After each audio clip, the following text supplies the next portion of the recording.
Common Core academic standards. You've probably heard something about the agenda. The goal is to get all 50 states to agree to universal academic standards for students in kindergarten through 12th grade. Over recent years, 46 of the 50 states agreed to that. Now, among those 46, the states of Indiana, Louisiana, Massachusetts, and Pennsylvania have either said they're out of Common Core altogether or they put a hold on the testing component of the agenda.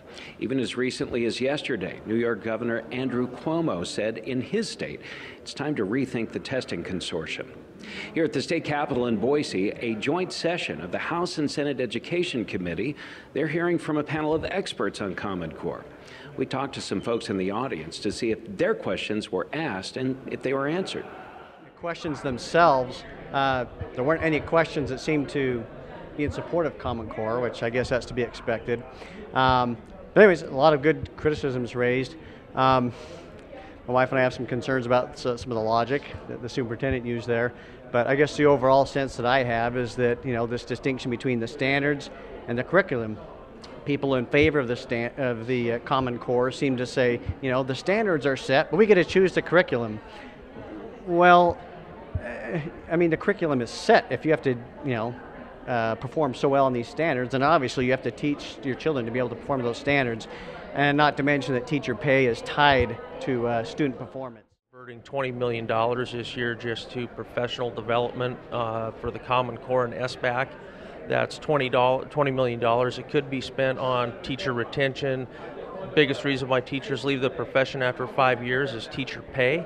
$20 million could fund increase in teacher salaries. It could help reduce teacher class sizes and increase environments to retain the teachers that we have. Did you submit any questions ahead of time? I did. I submitted about 5 of them. One of them was addressed at the end. I had asked about with the United States leading the world in innovation and patents, that comes through creativity. How does the Common Core, that is a standardized test that treats everybody the same, how is that going to foster a creativity and a joy of learning in our students? And were you pleased with the answer? No. It was said that it does foster creativity. No one really answered on how it does that. When everybody is required to answer something the same to get the answer right, that really strips away from creativity. Admit, I came to learn, and I got a great deal from it. A great deal. Understanding facts. I have some reservations, however, because 3 of the con people, of the 3, 2 were not speaking very well. I'm sorry, they just didn't communicate. Do you support the Common Core initiative? No, I don't.